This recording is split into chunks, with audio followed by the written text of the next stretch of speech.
पर ये मजमा, ये जो जनसभा हुई उसमें उनका भी योगदान है।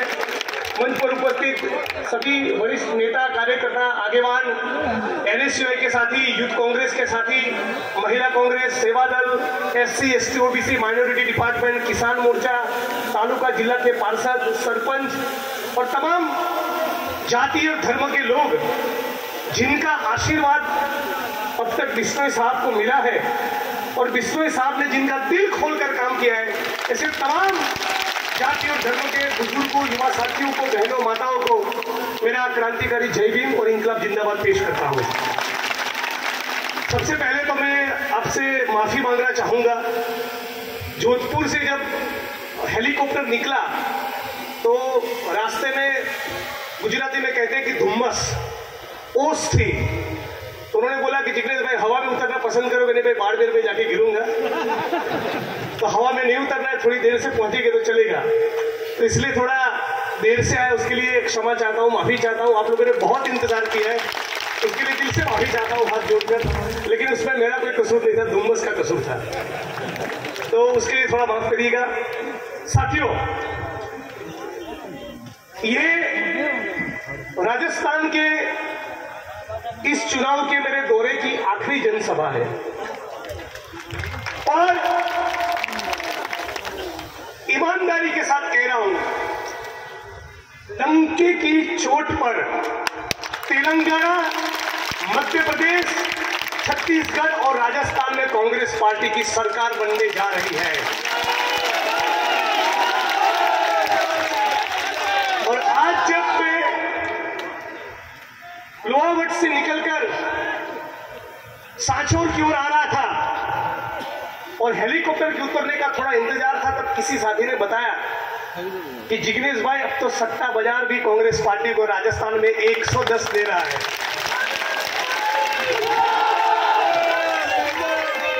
और इसका कारण यह है,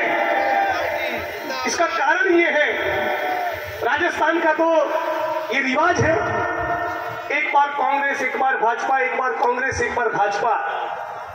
इस बार राज नहीं, रिवाज बदलने जा रहा है, रिवाज। और इसका कारण यह है कि डॉक्टर भीमराव बाबा साहब अंबेडकर का जो संविधान है और उस संविधान के अंदर एक कल्याणकारी राज्य के निर्माण की बात की गई। ये संविधान डॉक्टर बाबा साहब अंबेडकर ने भले लिखा हो, लेकिन ऐसा तो है नहीं कि केवल दलितों के लिए है, ये सभी जाति और धर्म के लोगों के लिए है। यहां की भाषा में कहे, हमारे बनासकांठा की भाषा में कहे तो 36 कौमों के लिए। और इसीलिए बाबा साहब के संविधान में जो कल्याणकारी राज्य की कल्पना की गई और उस कल्याणकारी राज्य की स्थापना के लिए अशोक गहलोत साहब ने अनगिनत कल्याणकारी योजनाओं को लेकर आए हैं। राजस्थान में आप किसी भी पत्रकार से मिलिए और यहां तक कि भाजपा के कार्यकर्ताओं के भी मिलिए, वो भी कहते हैं कि गहलोत साहब ने काम तो किया है। राजस्थान के एक एक जिले में, एक एक तहसील में, कहीं पर भी आप पूछ लीजिए, मैं इतना राजस्थान का दौरा करके आया हूं, सब जगह भी एक बात बोलते हैं कि गहलोत साहब ने काम तो किया है। तो जुमलेबाजों को छोड़ दो ना भाई, जिसने काम किया है उसका हाथ और उसका पंजा पकड़ लो। और सबसे ज्यादा इन तमाम योजनाओं में किसी एक योजना की तारीफ होती है, वो है गहलोत साहब ने जो लॉन्च की ऐसी चिरंजीवी योजना।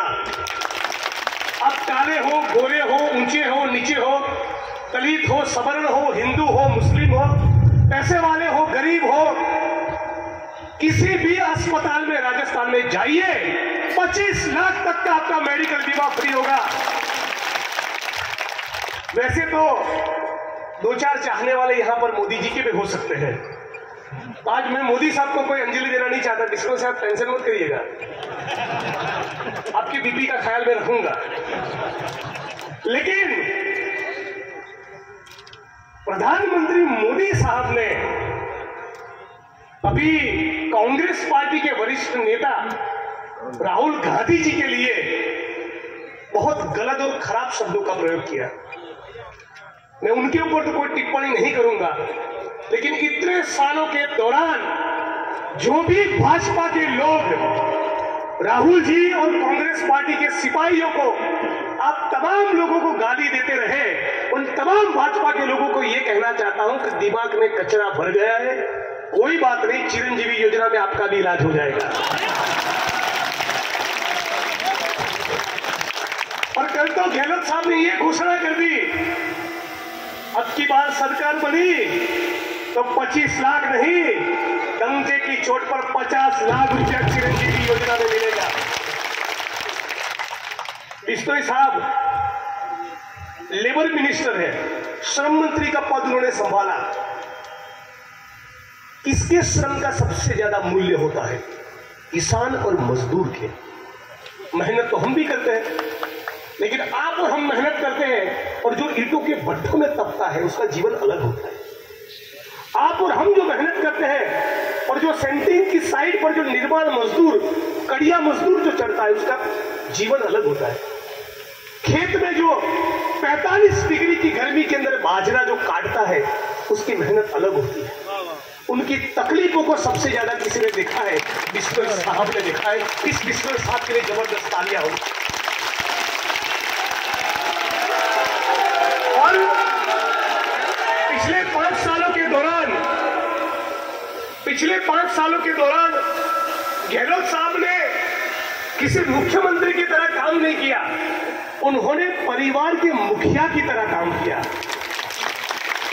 जब अपने परिवार में अपनी हालत थोड़ी कमजोर होती है, पतली होती है, तो हमको कौन संभालता है? ताऊ जी संभालते हैं, पिताजी के बड़े भाई संभालते हैं और वो देखते हैं। उसी प्रकार से गहलोत साहब ने देखा कि बेटा पढ़ नहीं पा रहा है, चलिए उसकी स्कॉलरशिप का इंतजाम करो। बेटी पढ़ नहीं पा रही, अरे उसको अंग्रेजी माध्यम में पढ़ाओ दो। बेटी को स्कूल तक जाने के लिए व्यवस्था नहीं है, उसको स्कूटी दे दो।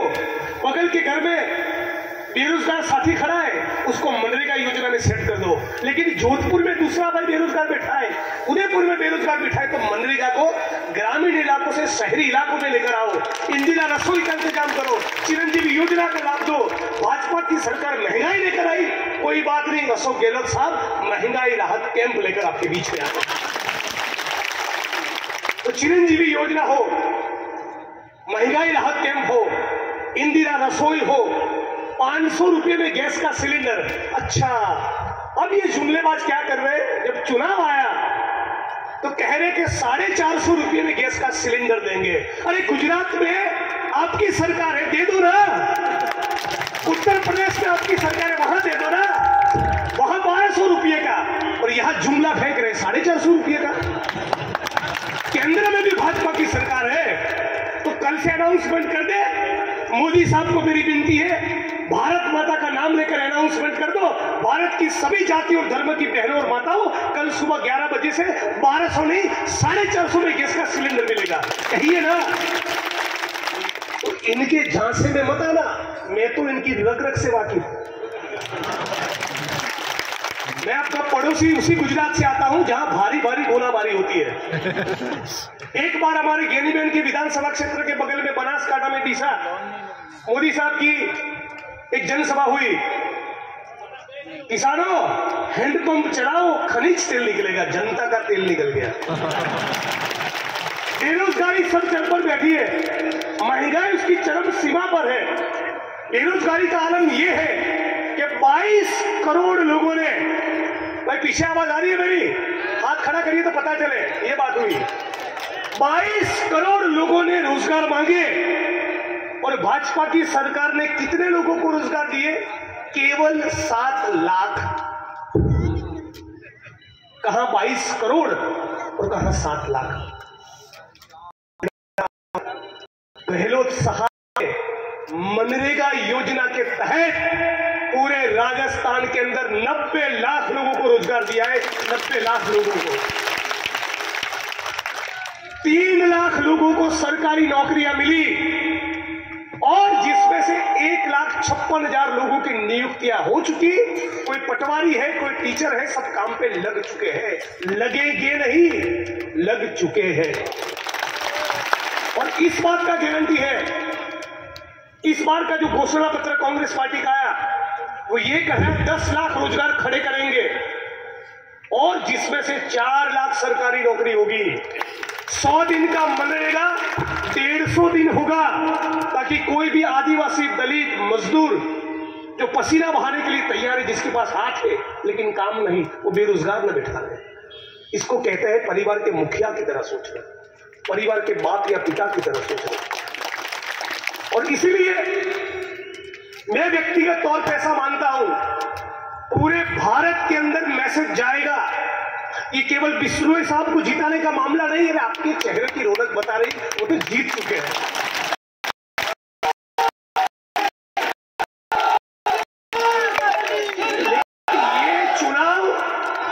ये चुनाव आने वाले दिनों में पूरे राजस्थान और पूरे भारत की दिशा को तय कर सकता है। कैसे? हम तमाम लोगों को ईमानदारी से इतना मानना पड़ेगा, चुनाव आता है तो जाति और धर्म पे राजनीति होती है, योजनाओं पर नहीं होती। 25 साल में पहली बार योजनाओं पर राजनीति हो रही है, 25 साल में पहली बार। तो कल को जो कल्याणकारी योजना लेकर आई, जिसने आपके विकास के बारे में सोचा, यदि ऐसी सरकार घर बैठती है तो बाकी की पॉलिटिकल पार्टियों में भी ऐसा मैसेज जाएगा कि भाई राजनीति योजना पर नहीं चलेगी। हमको ये मैसेज जाने देना नहीं, हमको ये मैसेज देना है कि बात तो विकास पर ही होनी चाहिए।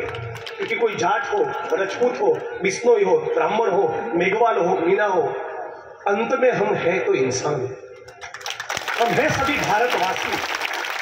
जब स्वतंत्रता का आंदोलन हुआ तब हिंदू भी था, मुसलमान भी था, मेघवाल भी था, मीणा भी था, बिश्नोई भी था, ब्राह्मण भी था, सभी जाति के धर्मों के लोग थे। सभी ने मिलकर मुल्क को आजाद करवाया। ये गौतम बुद्ध की भूमि है, ये संत रविदास की भूमि है। रविदास जी कहते हैं, ऐसो चाहू राज में जहां को अन्न, छोटे बड़े सब सम बसे, रविदास रहे प्रसन्न। और इसीलिए इंदिरा रसोई में 8 रुपए का खाना देकर गहलोत साहब ने सबको प्रसन्न किया। कबीर साहब भी कहते हैं कि हिंदू कहते राम हमारा, मुसलमान रहमाना, आपस में दोनों लड़ाई मरत है, मर्म कोई नहीं जाना, साधु जग बोलाना।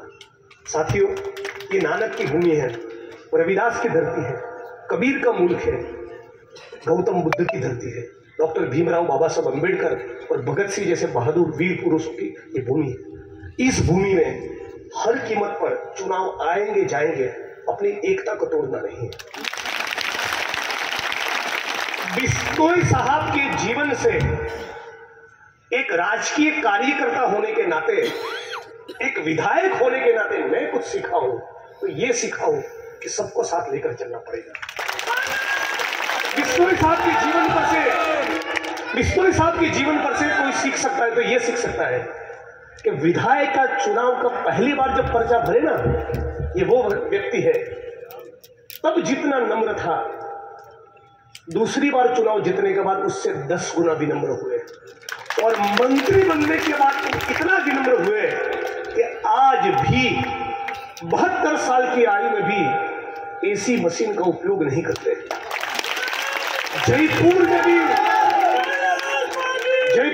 जब ठहरते हैं तो कितनी भी धूप हो, कितनी भी गर्मी हो, कितनी भी तकलीफ पड़े, एसी का इस्तेमाल नहीं करते। ये सादगी हम लोग भी प्राप्त नहीं कर पाए। ये व्यक्ति है। बिश्नोई साहब ने सड़क का काम हो, बिजली का काम हो, आंगनवाड़ी, स्कूल, विद्यालय, कॉलेज, यहां में बगल में ट्रॉमा सेंटर देखकर आया। अरे भाजपा के साथियों, जरूरत पड़े तो तुमको भी भेजेंगे, वैसे भी इस बार तुम्हारा इलाज तो करना पड़ेगा। तो बहुत ईमानदारी से, बहुत लगन से उन्होंने काम किया है। आज भारत के नौजवानों के सामने एक बहुत बड़ा चैलेंज है। 35 से 40 करोड़ लोग बेरोजगार हैं। वो आगे का रास्ता कैसे निकालेंगे? क्या योजना है भाजपा के पास? कैसे आगे बढ़ाएगी इन बेरोजगार युवाओं को? खाली पड़े सरकारी पदों में भर्ती तो बंद है। BSNL, रेलवे, एयर इंडिया तो वो बेच दिया है। और भी बेचना चाहते हैं। कांग्रेस पार्टी ने 60-70 साल में जितना भी निर्माण किया, अभी कल मैं साथी इमरान प्रतापगढ़ी के साथ था, सीकर था, उदयपुर वाटी था, वहां पर हम लोग साथ में जनसभा कर रहे थे। रात में बारितू भी गए, पाटौदी हरीश चौधरी जी के वहां। इमरान प्रतापगढ़ी ने खूबसूरत बात कही कि एक बार वो देश की पार्लियामेंट में बैठे थे और किसी भाजपा वाले ने पूछा, अरे कांग्रेस वालों 70 साल में तुमने क्या किया? तो पीछे से खड़गे साहब ने कहा, ए इमरान बताना मत, जो पता चलेगा तो वो भी बेच डालेंगे। तो आपके खून पसीने से जिन जिन वस्तुओं का, जिन जिन चीजों का निर्माण हुआ, इन तमाम को ये सरकार बेचना चाहती है। कभी कभी मुझे लगता है कि भारत को दोबारा लूटने के लिए यदि ईस्ट इंडिया कंपनी आए, मुझे लगता है आधी भाजपा खाली होकर वहां नौकरी चालू कर देगी। 12 लाख करोड़ का कॉर्पोरेट टैक्स माफ किया, 12 लाख करोड़। लेकिन राहुल गांधी ने किसानों का कर्जा माफ करवाया, इस बात को याद रखिए। 12 लाख करोड़ कितनी बड़ी पूंजी होती है। किसको कहते हैं 1200 करोड़, किसको कहते हैं? उसके भी ऊपर 12,000 करोड़, 1,12,000 करोड़ भी नहीं, 12 लाख करोड़ उनका टैक्स माफ किया, जो पहले से ही करोड़पति, अरबपति, खरबपति थे। लेकिन कोई विद्यार्थी कहे कि गरीब परिवार से आता हूं, मेघवाल या वाल्मीकि समाज से आता हूं, भील या मीणा समाज से आता हूं, और मेरे पास पढ़ाई का इंतजाम नहीं, तो उसको देने के लिए लोन नहीं। कोई विधवा बहन कहे कि मेरा पेंशन बढ़ा दो, तो उसके लिए भाजपा की सरकार के पास कोई जवाब नहीं। लेकिन पूंजीपतियों का 12 लाख करोड़ माफ कर दिए। अब तमाम साथी मुझे बताइए, ये मुल्क किसानों और मजदूरों का है या अडानी अंबानी का है? किसका मुल्क है? भारत माता की जय बोलते हो, और जब मणिपुर में हमारी बहनों को नग्न करके घुमाया गया, तो भाजपा में कोई नहीं। आज बिश्नोई साहब के इस कार्यक्रम के मंच पर से अमित शाह का दोस्त भी यहां जो चुनाव लड़ रहा है, उसको भी कहना चाहता हूं, उनको भी कहना चाहता हूं कि गुजरात के अंदर, भैया इतनी बात याद रखिएगा, चुनाव लड़ने का अधिकार तो आपको भी है, कोई बात नहीं, सबका अधिकार है, लोकतंत्र है। लेकिन अमित शाह के मित्र आप भाजपा का फायदा करवाने के लिए खड़ा हुए हैं, इस बात को पूरा सांचौर पहचान लिया है। और आपको भाई की तरह एक बात कहना चाहता हूं कि चुनाव तो कल को पूरा हो जाएगा, तो वो भी सारे उम्मीदवार हमारे भाई हैं। लेकिन एक बात को याद करवाना चाहूंगा, गुजरात की 19 साल की बेटी जिसका नाम है बिल्किस बानो, भाई बेटियों की जाति धर्म देखते हैं क्या? बेटी तो बेटी होती है। तो मेरे लिए बिल्किस भी है, बॉबी भी है और बबीता भी है। गुजरात की उस 19 साल की बेटी जो प्रेग्नेंट थी, गर्भवती थी, उसके पेट में बच्चा था, उस 19 साल की बेटी के ऊपर, गर्भवती बेटी के ऊपर भाजपा के कार्यकर्ताओं ने बलात्कार किया। सुनिए, ये ताली बज बताइए, सुनिए, ये 19 साल की गर्भवती बेटी के ऊपर भाजपा के कार्यकर्ताओं ने बलात्कार किया, और बलात्कार करने के बाद 12 लोगों की हत्या कर दी उसके परिवार के। और इतना जुल्म कम था कि उसके 3 साल की बेटी को दीवार के ऊपर पटक कर मार दिया। सुनिए, अमित शाह के दोस्त, उस बिल्किस बानो के बलात्कारियों को भाजपा के लोगों ने जेल से रिहा किया, जेल से मुक्त कर दिया। उनकी शान में कसीदे पढ़े, ढोल नगाड़े बजाए, अबील गुलाल उड़ाए, साल उठाई, सम्मान किया और लड्डू और मिठाई खिलाई।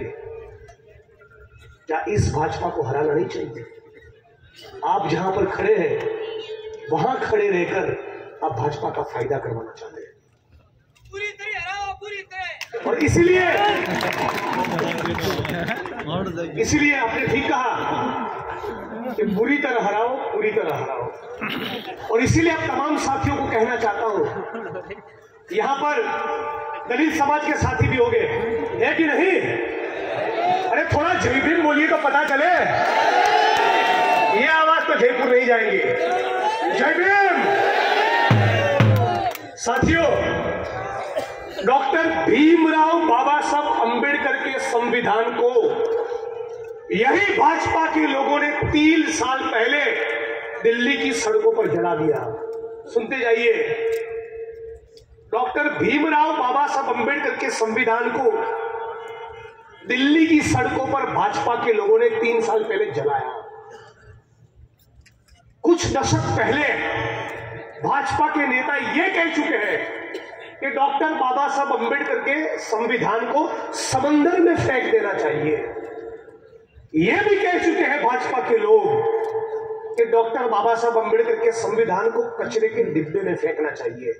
इस भाजपा को चुनाव में नहीं हराया तो आने वाली पीढ़ियां हमको माफ नहीं करेगी। इस बात को कहने के लिए जिनको संविधान से नफरत है, जिनको संविधान से नफरत है, जिनको डॉक्टर भीमराव बाबा साहब अंबेडकर से नफरत है, उनके पाले में 1 वोट भी गया, उसका मतलब यह है कि हम बेवकूफी की बात कर रहे हैं। इस बात को समझ लीजिए। सांचौर के तमाम दलित समाज के साथियों, तमाम युवा साथियों को कहना चाहता हूं, जिग्नेश मेवाणी ने सांचौर से पर्चा भरा हो और कितना वोट देंगे, उससे 1 कम वोट मुझे बिश्नोई साहब के लिए नहीं चाहिए। मैं यहां से चुनाव लड़ूं और आपका जितना वोट मिलेगा उतना वोट मुझे बिश्नोई साहब के लिए चाहिए। उसके लिए आपके सामने झोली फहराने के लिए, हाथ जोड़ने के लिए यहां पर आया हूं। और बदले में आप आधी रात को मुझे याद करिएगा। यहां पर ठाकर सिपाही और ज्ञानीबेन ठाकुर है, मेरे पार्टी के लिए इसलिए नहीं कह रहा हूं। आप उनको पूछिए कि आपको अपने परिवार के बच्चों की कसम, जिग्नेश भाई मेरे विधानसभा क्षेत्र वडगाम के दलितों से ज्यादा उनके वाव और थराद के दलितों के बीच में खड़ा रहता हूं जो अत्याचार हो रही है। और उसी प्रकार बिश्नोई साहब की ओर से मैं आपको तसल्ली देना चाहता हूं, जब भी आपकी इलाके में कहीं पर भी आपके आत्मसम्मान के साथ खिलवाड़ हो, बिश्नोई साहब और आपका ये बेटा आपके बीच में आकर खड़ा रहेगा। साथियों, कहने के लिए तो बहुत कुछ है, लेकिन आप तमाम साथी समझदार हैं। आप साथियों को जाते जाते एक बात विशेष तौर पर दलित समाज के भाइयों को मैं विनती के रूप में कहना चाहता हूं। बहुत से लोग हमारे निर्दलीय खड़े होते हैं, बहुत से लोग चुनाव के वक्त ही नीला कुर्ता पहनकर निकलते हैं, बहुत से लोग चुनाव के दौरान ही एक सोची समझी रणनीति के तहत कांग्रेस के वोट को खराब करने के लिए और पिछले दरवाजे से भाजपा को जिताने का काम करते हैं। इनसे संभल जाओ, ये आपके किसी काम के नहीं है। काम तो ये करेगा जो 72 साल की उम्र में भी रात को 1 बजे जयपुर के लिए निकलता है। काम आपका कुछ भी रहेगा तो मैं आपके बीच में आकर खड़ा रहूंगा। आज मैंने कुछ साथियों से बात की कि 2-4 काम तो बताइए, मुझे लिस्ट भेजा है उनके काम का, बिश्नोई साहब के काम का लिस्ट देखिए। 5 सरकारी कॉलेज, ट्रॉमा हॉस्पिटल, जिला अस्पताल, स्मृति वन उद्यान, कोरला तालाब का पुनरुद्धार, कुल्लू में 114 स्कूलों को अपग्रेड किया, इंग्लिश मीडियम के 18 स्कूलें, 5 केंद्र बनाए इंदिरा रसोई के, नवीन किसान सेवा केंद्र 4, नवीन जीएसएस 12, एफआरटी टीम 6, नवीन उप स्वास्थ्य केंद्र कितने 16, नवीन पंचायत 13, पशु चिकित्सालय 3 अपग्रेड किए, नवीन पशु केंद्र 29, नवीन ट्यूबवेल 52, ग्राम सेवा सहकारी गोदाम 4, नवीन ग्राम सेवा सहकारी समिति 6, मेगा फूड पार्क। इतना काम तो मैं अपने विधानसभा में नहीं करता। और उसके साथ साथ अब तमाम लोगों की ख्वाहिश थी कि सांचौर को जिला बनाया जाए। अरे भाई, इनके यहाँ तो आकर भाषण करने की जरूरत ही नहीं है।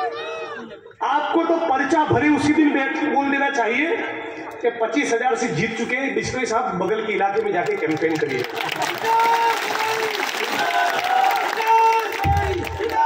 यदि आप तमाम साथी, आपको मेरी बात में, मेरी वाणी में 1% भी भरोसा है तो दबाकर वोट बिश्नोई साहब के लिए करिए, दबाकर।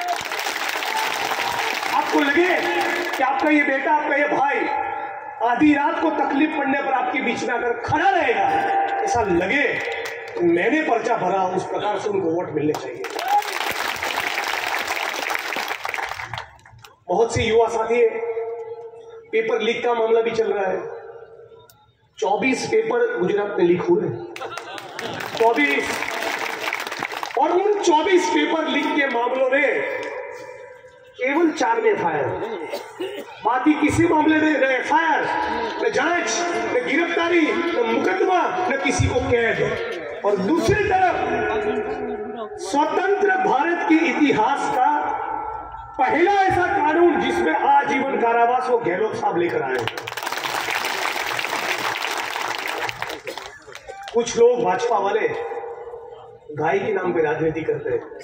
बिश्नोई साहब ने तो इंसानों के साथ साथ गायों के लिए भी ट्रॉमा सेंटर खोला है। तो साथियों, अब तमाम लोगों ने मुझे सुना, उसके लिए शुक्रिया। आप बहुत लंबे वक्त से बैठे। जैसा कि मैंने कहा, जाति और धर्म की राजनीति से ऊपर उठकर जो इंसानियत की और मानवता की बात करता है, जो 36 कौमों को लेकर साथ चलता है, ऐसे मेरे बड़े भाई के समान पूरा बिश्नोई परिवार मुझसे बहुत करीब है। उनके परिवार के दोनों बेटे, मुझे भी कुछ काम रहता है, इस इलाके में निकलता हूँ और गाड़ी चाहिए तो पहले बिश्नोई साहब को फोन करता हूँ। तो आप तमाम लोग इनको भारी मतों से जिताइए। इतना सरल व्यक्तित्व बार बार नहीं मिलता। और यदि मैं गलत नहीं तो उनका राजनीतिक करियर का ये आखिरी चुनाव है। भाई साहब सुनिए, जब सचिन तेंदुलकर ये कहता है कि मैं आखिरी टेस्ट मैच खेल रहा हूं तो 2 सीटी लोग ज्यादा बजाते हैं, तो ताली ज्यादा बजाते हैं। तो जब बिश्नोई साहब कह रहे हैं तो जीवन का आखिरी चुनाव है, तो अब तमाम लोगों का कर्तव्य बनता है। बिश्नोई साहब पहले बोलते थे हम भी राशन कार्ड यहां बनवा देते,